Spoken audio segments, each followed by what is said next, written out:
Welcome to our channel. Today we how to activate Microsoft Planner with To-Do for task organization step by step clearly.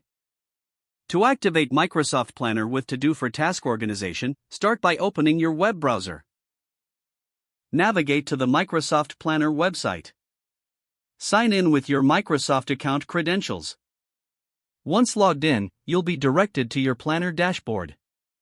Next, explore the available plans or create a new plan by selecting New Plan. Name your plan and set the privacy settings according to your preference.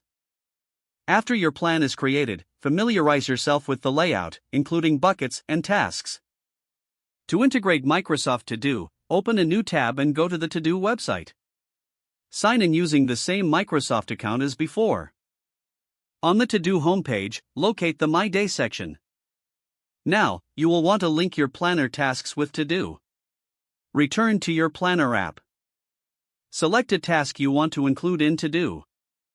Click on the three-dot menu next to the task for options. Choose Add to To-Do from the drop-down list. You may also want to assign a due date to the task for better management. Open your To-Do app once more to see the added tasks. Refresh the To-Do homepage if necessary to view the new tasks. You can now manage and organize tasks across both platforms seamlessly. Explore additional features in both apps for enhanced task organization. Remember to regularly check both Planner and To-Do for updates on task progress. You're now set up to use Microsoft Planner with To-Do for effective task organization.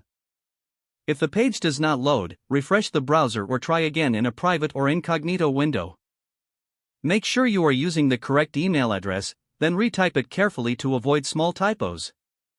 If your password is not accepted, use the reset option and create a new strong password you can remember. Check your spam folder for verification or security emails, then complete any requested confirmation steps. Enable two-factor authentication if available to improve account security and reduce unauthorized access risk.